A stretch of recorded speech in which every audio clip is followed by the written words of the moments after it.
And this is the iPhone 12 and the iPhone 12 Pro, the ones a lot of people have been waiting for, but also the controversial ones a little bit because of this new unboxing experience. But you all know this was coming, Apple knew this was coming. Let's just get iPhone 12 story, but we'll get into that in a second. But here you go. This is the new, smaller iPhone box everybody's talking about that also other iPhones will start shipping with. And we might as well get inside and see why it's smaller.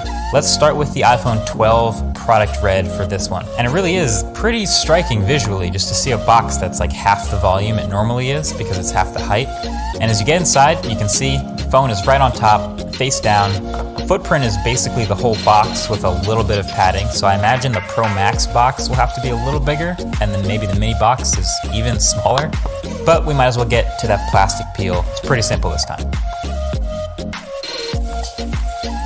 And right away, that is the product red iPhone 12. Looking not actually that red, but I'll get into that in a second.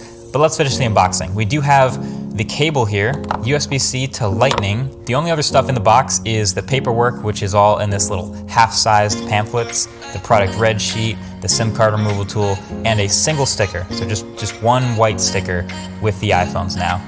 And that's it.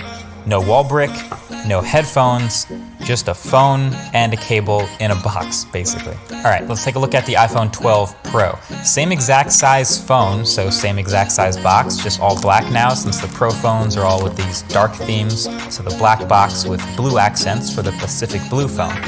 But yeah, once you get inside, the phone's right up on the top, and the contents of the box are in fact the same. No special fancy colored stickers for the Pro or anything, and no product red sheet, obviously. Just a phone and a cable, and that's the unboxing for iPhone 12 and iPhone 12 Pro.